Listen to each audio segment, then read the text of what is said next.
Bonjour et bienvenue sur Amela, le podcast pour les mompreneurs qui veulent rester au top de leur forme tout en ayant une entreprise prospère et être à fond dans leur rôle de maman.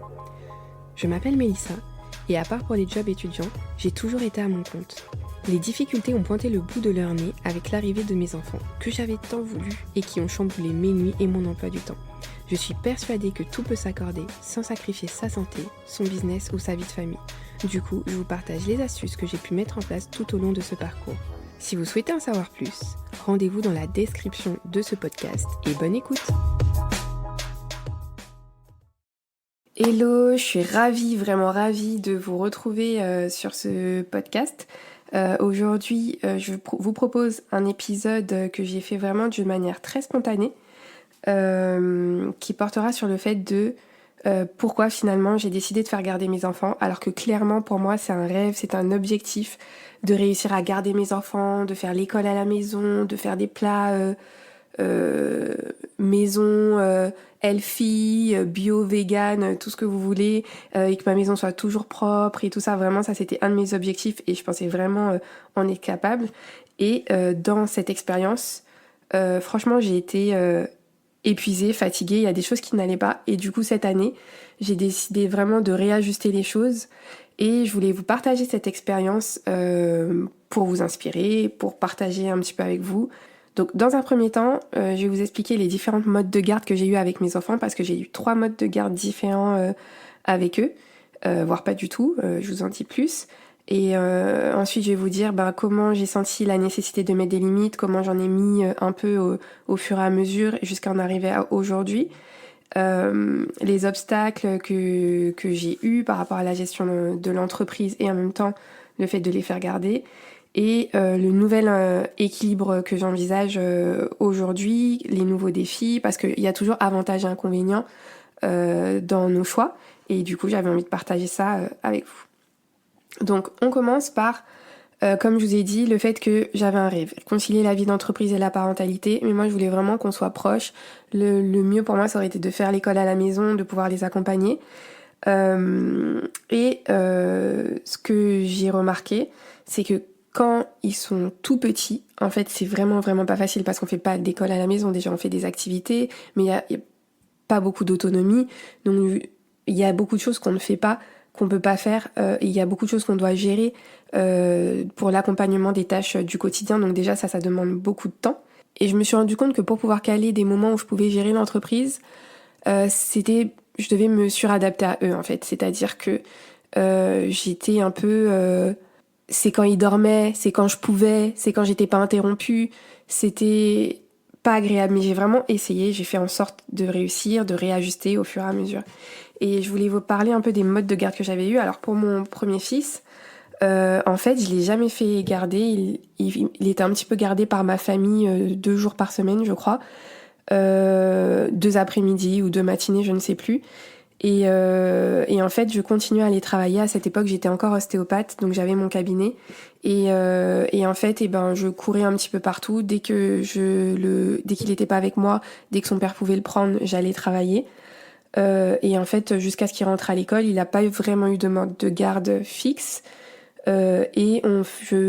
C'était soit j'étais avec lui, soit je travaillais en fait.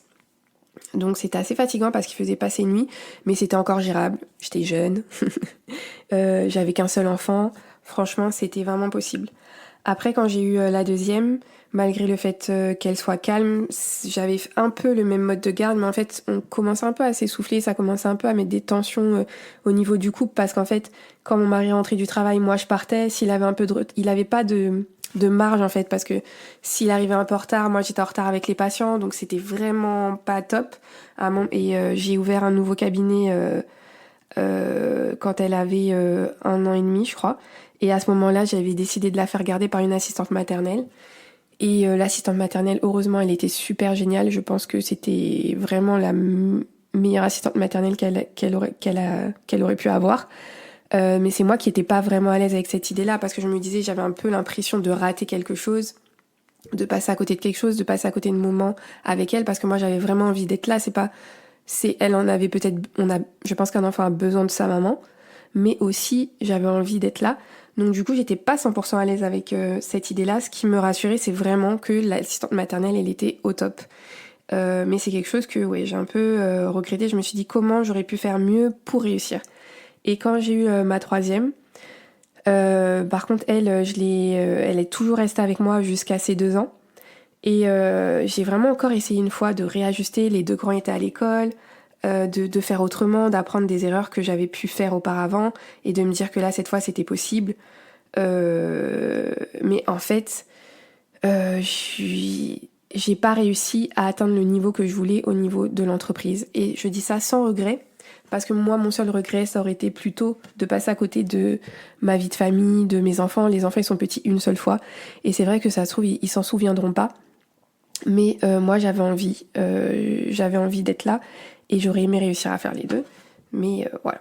Et en fait, je suis quand même fière de moi parce que j'ai quand même réussi à écrire un livre, à le publier, à le promouvoir, à l'éditer, à continuer à me former pour créer une entreprise, pour le marketing, pour la création d'offres, pour la création de sites internet. J'ai continué à me former. Mais mes revenus n'étaient pas au niveau que j'attendais. Et à un moment, j'ai commencé à m'essouffler, à peu près quand elle a eu 1 an et demi, 2 ans. Là, je me suis dit vraiment, c'était pas seulement professionnellement, c'est que j'avais vraiment plus de temps pour moi, pour me ressourcer.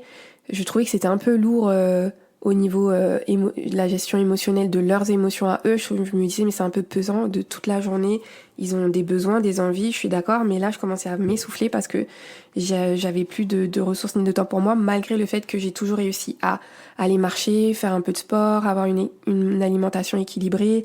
Je faisais en sorte de respecter mon rythme, c'est-à-dire que si j'avais envie de dormir, j'essayais de dormir. Enfin, pas trop la journée, mais le soir, j'essayais d'avoir un rythme comme il faut. Mais en fait, il y a toujours des imprévus, il y a toujours des choses qui arrivent.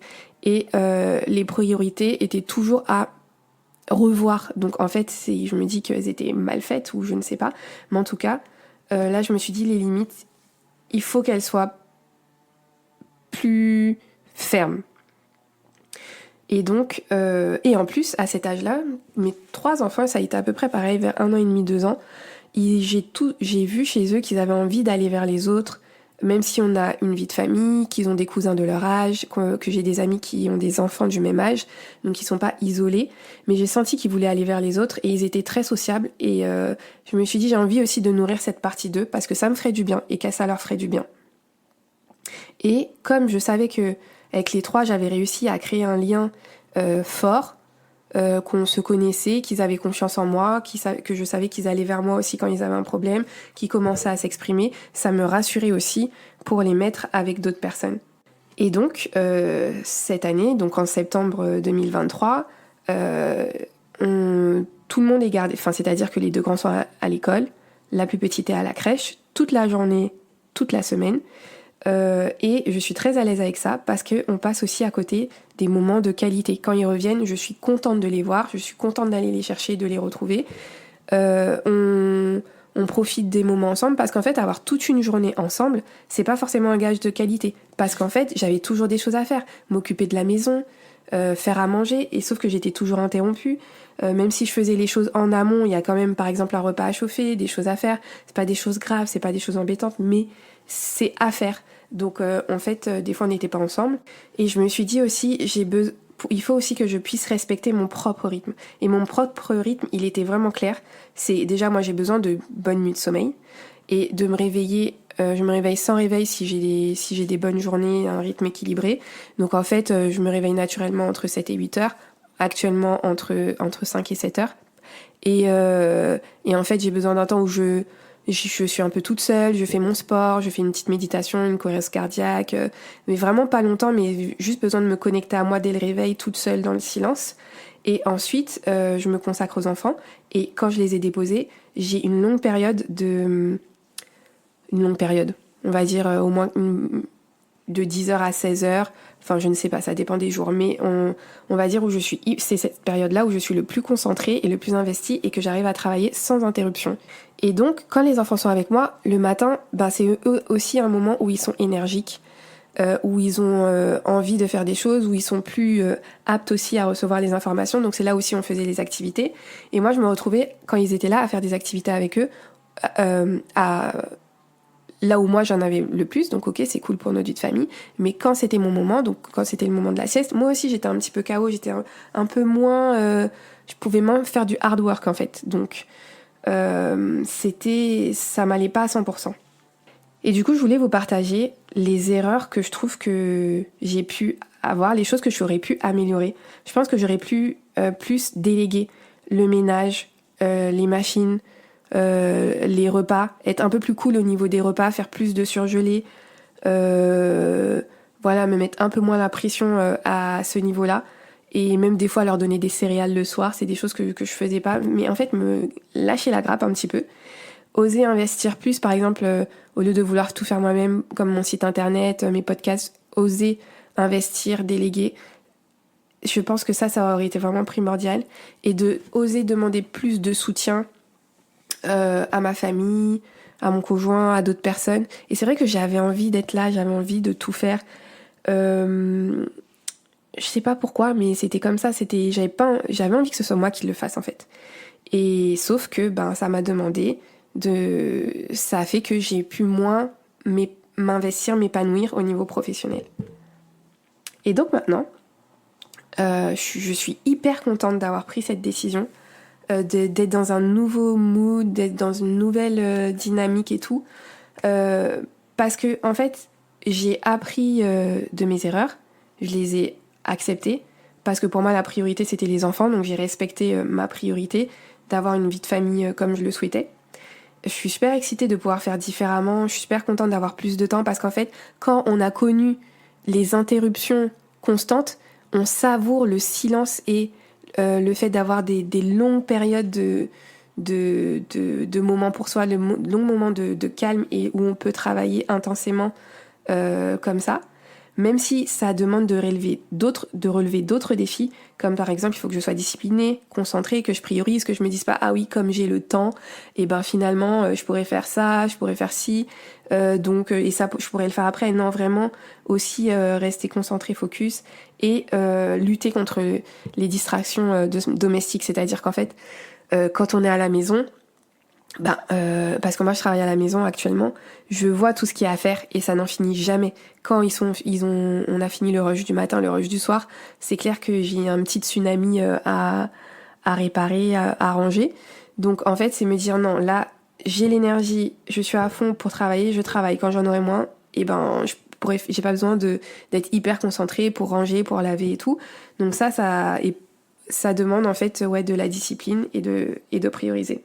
En conclusion, j'ai mis du temps à accepter ma situation, vraiment de me dire que je n'y arrivais pas à travailler autant que je voulais avec les enfants.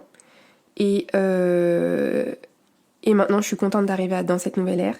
Et parfois, je me demande si j'aurais pas dû créer mon entreprise avant d'avoir mes enfants. Comme ça, comme ça, à leur naissance, en fait, j'aurais juste délégué et j'aurais pu quand même continuer à avoir mon entreprise qui prospère. Mais je sais que j'avais tellement hâte qu'ils soient là, qu'ils fassent partie de ma vie. Je me disais non mais j'ai pas envie de les attendre indéfiniment. Je sais même pas si je pourrais avoir d'enfants aussi. Donc là non, j'avais envie de profiter. Et pour moi ça en vaut la peine en fait, parce que c'est vraiment un désir que j'avais. Et donc si vous aussi, franchement ce sera avec vraiment beaucoup de plaisir que j'entendrai comment ça s'est passé de votre côté. Est-ce que vous avez eu du mal à les faire garder? Au contraire, est-ce que pour vous ça a été une évidence? Et s'il y en a qui ont réussi à concilier les deux, franchement faites-nous part de vos conseils. On a besoin de vous, parce que je suis sûre que ça existe. C'est pas parce que je n'ai pas réussi à faire comme je l'entendais que c'est pas possible. Je me dis non mais il y a bien quelque chose que j'ai pas su voir, comprendre. Et ce que je me dis moi, c'est plus sur le fait que j'ai pas su déléguer certaines parties. Mais peut-être qu'il y a autre chose que j'ai pas vu. Donc n'hésitez pas à nous partager, à nous inspirer, et je repartagerai aussi ce que vous nous direz. Donc voilà, j'espère que mon épisode à cœur ouvert vous a aidé. N'hésitez pas à faire des commentaires sur le podcast, sur la plateforme de votre choix, ou même en privé sur Instagram ou sur un autre réseau social. Et à bientôt. Et voilà, l'épisode est terminé. Merci d'avoir été à l'écoute. Pense à regarder la description afin d'avoir les ressources mentionnées.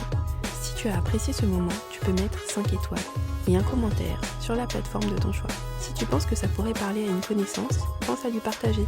Je te dis à bientôt pour de nouvelles astuces. Entre mêmes preneurs, on se comprend.